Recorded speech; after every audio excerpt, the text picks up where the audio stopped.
Hey guys, this is Brother Wrench Repair, New Orleans, Louisiana. And we working in a Freightliner, 95 Freightliner, 12.7 motor. Let me tell you something about this engine. We got the customer bring the truck to the shop, and he say he just did the head and everything else.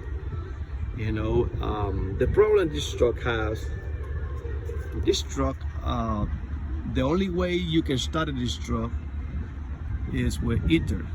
So basically the customer say he has to shoot ether right there or in the filter to able to start it. And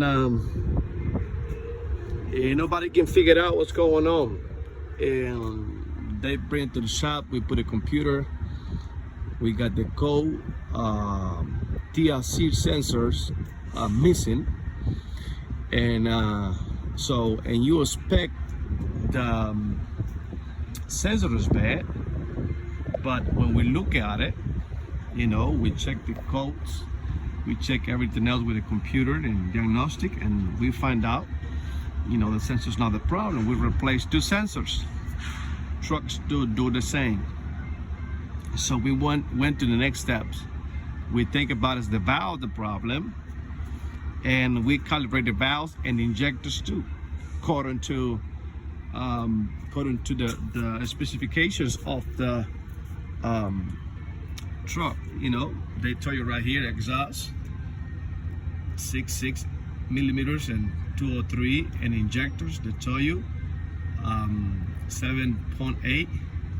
You know, that's the way you set the injectors. We went through, I give my little camera and check everything here, make sure the crankshaft gears turn it, so we can see exactly if we got a missing.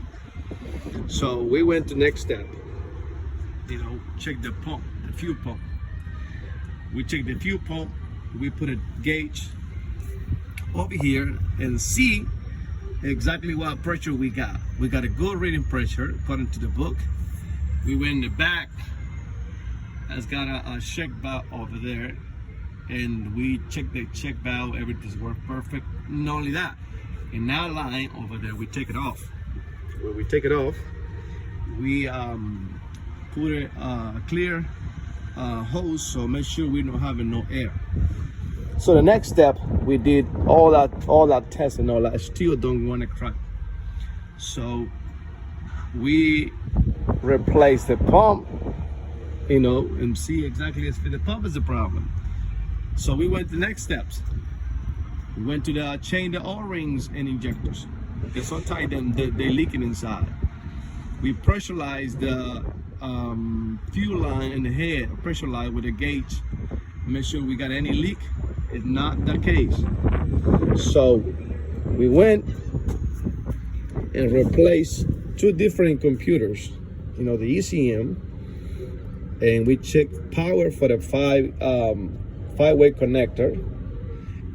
We've checked reference of the timing sensors so everything worked fine. Everything worked fine according to the reading of the voltmeter and all that. I take the five-way connector and get the straight wires, and I get in the pin B3 ignition wire to make sure it's problem in the computer or wire system. So it's not the case. I know this video is kind of longer, but it's gonna help you somebody, you know, to figure it out. So after 2 days, we check all these tests I just say. We just think about it as missing time. So we went with a little camera, put the engine in time, and the time is perfect. So what I'm trying to give you this, guys, anybody help this video, we find out if you looking, let me see if you can see it. It's a sensor right there. That sensor right there. That sensor right there. We find out the ball gear pin, for some reason, it's like a moving, is push it in. So we got too much gap between the CRC sensor or synchronized sensors to read signals to open the injectors. How we find out? We find out, we put it, you can use like a lights for injector. So we put like a little light in each injector to see exactly if we have a fire coming out when the engine is turning. So we know how that. So I'll go to the schematic of the computer and check it out, you know, what made the injectors open it up or send power through it, and we find out it's the sensor over there. So what I did, I went to the plug, went to this plug, and I take the sensor off, and I like just trying to telling if something missing, a signal or something, just trying to see with my voltmeter and see if it got a signal. So when I did this, that baby cranked it right out. So I know I have a gap problem. What I'm trying to help whoever go see this video is all these tests I did. I don't even replace no wires, no harness, no ECM. That's still the same thing. The only thing they replace is the fuel pump. Somebody else replaced this problem because it's time for another shot. So I give you advice, and I'm gonna try to crack it up. Now guys can see.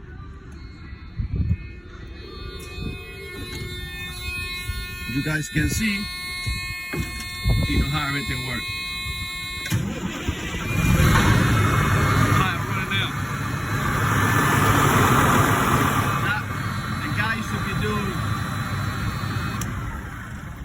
The guy used to put ether on it, but look, a gap, my friends and truck drivers, a gap between the CRC sensor and a ball gear.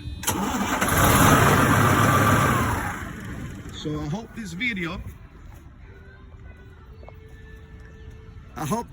will help everyone in mechanics. Sometimes we're searching around for information. That's a top diagnostic I did in this truck.